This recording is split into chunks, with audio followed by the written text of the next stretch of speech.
applause is to warm us up for warmly welcoming our mystery speaker for the evening, who is Rob Snow, with a speech entitled An Ordinary Life. Rob Snow!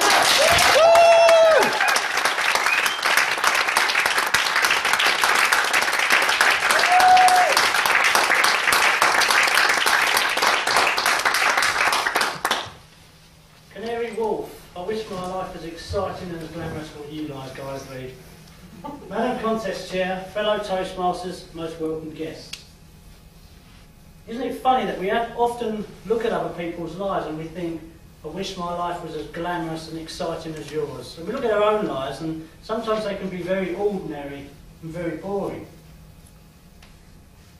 But one thing I've discovered is that those people probably look at your life and think exactly the same thing. So I'm just going to stand up here and tell you about my ordinary life, and hopefully you'll all be awake by the end of it, especially the evaluators. Well, I was born on May the 30th. Doesn't sound a very exciting day. It was actually on my mother's birthday. My mother spent her birthday 25 years ago, 35, 37, 38 next year, that's as far as I'm going. But she spent her birthday in hospital giving birth to yours truly. Now, I can't actually think of anything better to do on my birthday. My mother has a very different story to that. Anyway, shortly after my birth, my mother and father decided to separate. Now, the closeness of those two events have actually nothing to do with it. I'm taking no responsibility for that. But after that, it left my mother the difficult role of finding a reliable, responsible, sensible and secure father figure to help raise me and my brother. So she chose a magician and a stage hypnotist called Peter. But I learned a lot from Peter. Look into my eyes, not around my eyes, into my eyes. In a couple of seconds you're all going to do the most amazing evaluations you've ever done. 3, 2, 1, back in the room. But yes, Peter, he was a fantastic role model, fantastic role model. And growing up with your dad as a magician, I mean, birthday parties were fantastic. You couldn't have the best childhood birthday parties when your dad's a magician. All the children in the class wanted to come to my birthday. At first I thought it was because I was popular, and I lived under this illusion for a number of years until I actually found that it was my father's magic tricks, and that they all wanted to see my dad put my mum's head in a box, put swords through it and make her head disappear. She is alive and well today, I can assure you of that. She does have a slight problem with fluids. She's learning to live with that. But I learned my first success principle from my stepdad Peter. He had a routine whenever he went to do his magic shows. He would disappear upstairs to rehearse. When I say disappear, I don't mean in that literal sense. He was good, but not that good. But he would disappear upstairs to rehearse, and then he would come back downstairs after he packed the car, say goodbye to us kids and give my mum a kiss goodbye, and it was the same routine every time. My mother would say, "Good luck, Peter." And he would say, "Luck. It's not luck, it's skill." My mum would say, "Oh, you're such a big head." And us being kids, we'd go, yeah, big head there. And we would agree with her. But as we grew up, he explained to me, he said, "It's not luck, it is skill."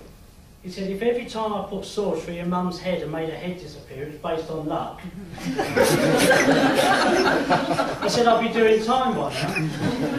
He said, "I'd practice daily, in and out, hour after hour after hour, perfecting that art, perfecting the tricks, the presentation of the whole thing." He said, "When you work that hard to be that good at something," he said, "that's not luck, that's a skill." Now, I had an older brother as well, and he was also very giving, and he taught me a few lessons as well, and he taught me the art of self-defence. And it wasn't in your usual sense. Older brothers are very giving like that, you know, they're very, very generous. And he actually created this game, if you want to call it, to help us with self-defence. And it was called sleeping bag boxing, and this, I'm convinced, is going to be a famous Toastmaster story before I'm finished. He created this sleeping bag boxing, and the idea of the game is one of us would have a blue sleeping bag, one would have a red, and we'd put it on upside down, so we were standing up with the open end at the bottom, and then we would proceed to box. Now, if you can try and picture this, your obviously punching range was very limited because you had a sleeping bag, and the other obstacle was you couldn't see each other. So you would have to wander around the bedroom until you actually made contact, and then you could start fighting. Ladies and gentlemen, I never won one single game of that in my life. I got beaten to bits. I just took every punch you could name. And I grew up for years never understanding how my brother's punches were so accurate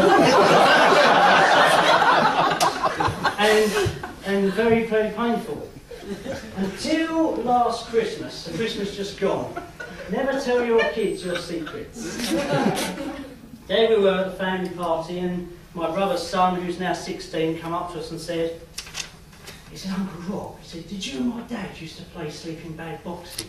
I said, "Yes, we did." He said, "Did you know that when you put your sleeping bag on, my brother used to take his off?" I said, "No, I didn't know that," funny enough. There was me wandering around in his sleeping bag, and he was like Apollo. But as a younger brother, straight away you just straight away take it out of your youngest. It was my youngest sister, Pooh. It wasn't a real name.